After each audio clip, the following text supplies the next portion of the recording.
What is up, guys? Robate back to the video, and today I have the sad news that one of the greats has passed.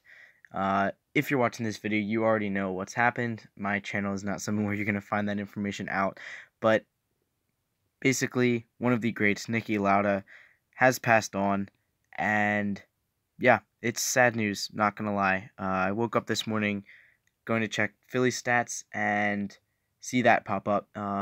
I'm not gonna lie, I almost cried. I'm not gonna lie. I'm not embarrassed to say that.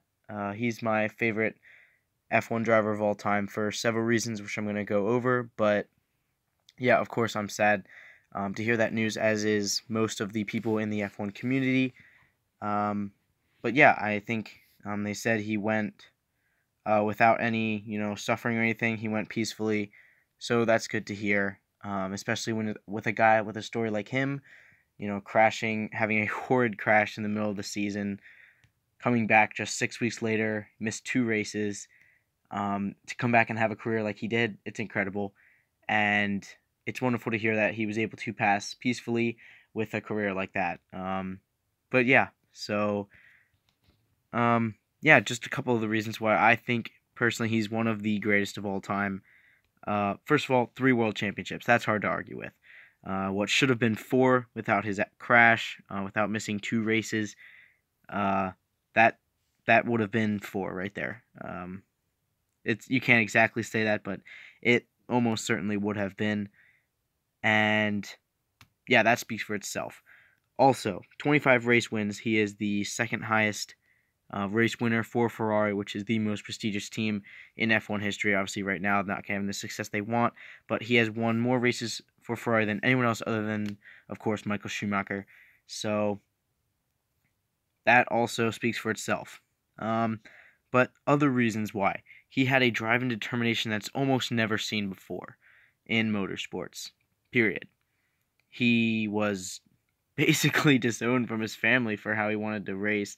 His father wouldn't give him a loan to allow him to race, so he did it himself, bought his way into a team, and eventually was signed by Ferrari, where he started really the success of his career, went on to do great things for them, won 2 championships, and then started an airline, and then went to McLaren and won a championship there. So, yeah, he had a drive and determination no one else really had. He took the time to learn the car. He knew more about the car than any driver that has ever driven. He understood what was going on. He helped the engineers to make the car better, and that was a big reason of why he was signed by Ferrari. The terms that he had were because of what he was able to do with the car. And that's something that you don't see a lot now either, with a driver that knows just as much, if not more, about the car than the engineers themselves. And that's just something unique about him.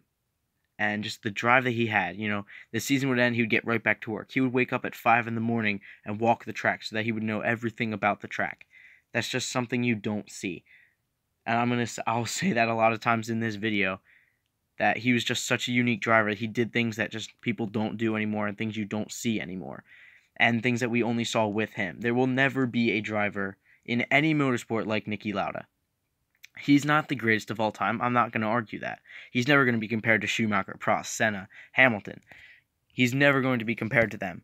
But he's so unique and so different that he's in a league of his own because he's so unique.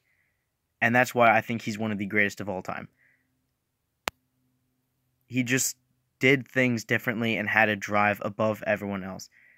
And his mindset, safety above everything.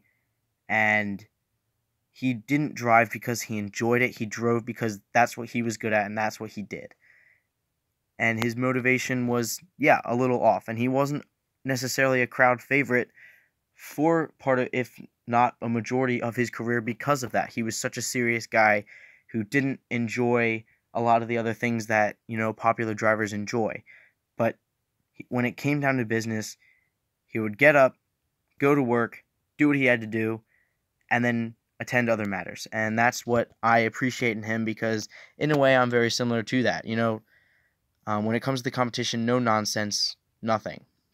So that's something I appreciate about him, and that's why I love him so much. That's why he's my favorite F1 driver of all time.